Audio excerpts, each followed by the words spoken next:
What kind of game is Prey? It is an immersive sim. Some examples of an immersive sim would be like System Shock 2, Deus Ex. I think you could even make an argument for Thief, even Vampire the Masquerade. Even though that's considered an RPG, it very much looks and plays like an immersive sim. I think it would be okay to say that an immersive sim is basically a first-person RPG, although it has way more restrictions than, say, like Skyrim or the new Fallout games. I actually think Prey is more of a spiritual successor to System Shock 2, which is what they were trying to give tribute to. In fact, right in the beginning of the game, I will not spoil the beginning because it's super cool. The first 30 minutes of Prey is so brilliant.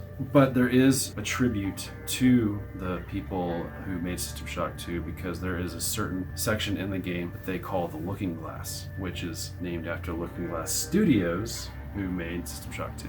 And they made Thief, actually. So did Prey have some unique gameplay mechanics? Most of it was pretty much like copy-paste System Shock 2. Actually, I take that back. There were some really good ideas in Prey. One of them was there was a gun. It was called the glue gun, and it literally shot big old billowy globs of white glue. They crystallized super fast, so you could actually use it to create platforms. The glue gun is one of the most useful imaginary guns ever invented since the Portal 2 gun, one of the most innovative guns. It was so useful that you could solve probably 75% of your problems just using the glue gun. Like, you could use the glue gun for everything. I thought that was a little too much, because it's like, how do I fix this? Pull out your glue gun. All right, it's done, it's fixed. I think one of the coolest things, and this might be a spoiler, you get the Typhon abilities. That is crazy cool. I think one of the coolest things in the game, like when you finally get the psychic abilities to move things with your mind and to turn into things that are within the environment, that was cool because I'd never experienced that in a game before. This right here is an exact replica of a coffee mug that I could turn into in the game Prey.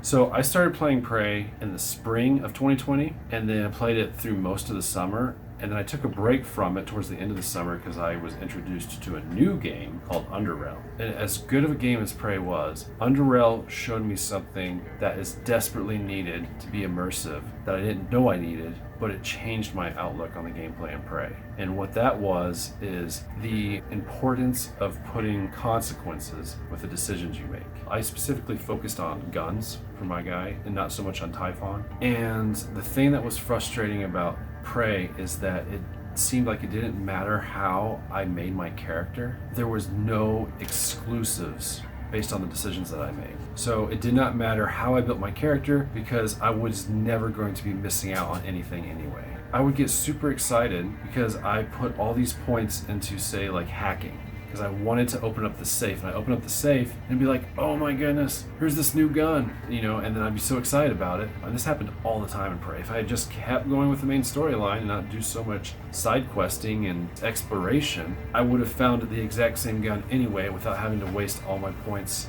into hacking. They always had duplicates of everything. There was so much of these duplicates scattered throughout the building. Even though the game tried to encourage you to play it the way you want to play it and explore the way you want to explore, there was no payoff. Because every time I was super excited to find a new item, if I had just continued with the main story, I would have come across the item maybe not as soon, but not too far in the future either. So it kind of eliminated that sense of self-accomplishment. Prey is has kind of like a no child left behind policy. It's like, you can play however you want, it's very universal. You can make any decisions you want, and you'll still pretty much see everything there is to see, no matter what. How'd you like the story? I can forgive Prey for using audible diaries, or whatever you want to call audio tapes.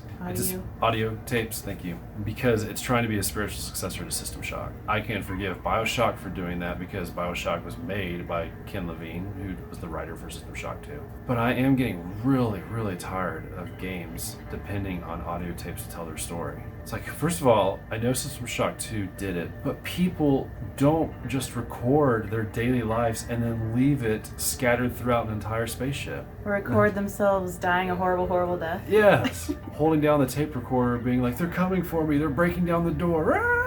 I need to record this really fast. And I'm holding down my button on the record. I'm holding down my finger on the record button of the tape recorder as they are tearing apart my entrails and feasting on my flesh. I'm playing Alien Isolation currently. I'm so sick of audio recordings. I hate it. Getting past the audio recordings. Yeah.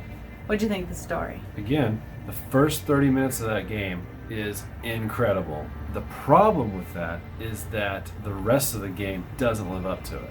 Almost like they were doing a shareware game. Like back in the 90s when they did shareware, like what it did with Doom and Quake, they would make their best level first, and then they would send that out for free as a demo disc, so people would play it and be like, oh, this is awesome, I've got to buy this game. So then they'd buy the full product, and all the other levels after it were not as good as that first level. Prey has the shareware syndrome. So much so, to the point that when you finally unlock the last room in the game, it was buggy. The things that were supposed to be interactable, like picking up a coffee cup or opening a door, were unresponsive. Like you would click on them, they'd just sit there. If I couldn't open a door or something, I'd have to leave the room and come back and let it reload to see if it'd let me open that door. Like they put so much thought into the beginning of the game, and they're like, oh, we're getting pressed for time. And so you could tell when they started speeding up. Do you feel like the ending was sloppy too, or was it a worthy ending? I kind of expected the ending, to be honest. Okay. I could kind of see it coming. I felt like they left way too many clues for what was going to happen in the end. I was like, okay, it's definitely going to end this way. And then sure enough, it ended that way. So how'd you like the enemies? They're good because they made a lasting impression. People say that one of their biggest complaints with Prey is that it's not scary. And I can see that. Prey really isn't very scary. But there's tons of jump scares in it. And the music, how did you like it? That's probably one of its strongest points. The music in that is way different from Doom or Killer Instinct. What Mick Gordon did for that particular game, Prey, I thought was perfect. I really think Mick Gordon is one of the best video game composers of our time. So, a rating for Prey. What did you think of it from a scale of 1 to 10? I'd give it an 8.7. There's two big major problems with Prey. One is the shareware syndrome, where they save the best for first. The other problem I had with Prey was the whole no child left behind syndrome, the whole universalist syndrome. The way you built your character had no consequences. Like with one exception, which was the turrets. And if you put too much Typhon abilities into your meter, your meter would go up to a certain level, and turrets would detect alien blood, and they would try to shoot you. Other than that, that was like the only game changer for the game. Which now that I think about it, that doesn't make much sense with the way the game ended. But it was a fun game. The reason why it's an 8.7 and not a 9 is just because I think it could have been so much better.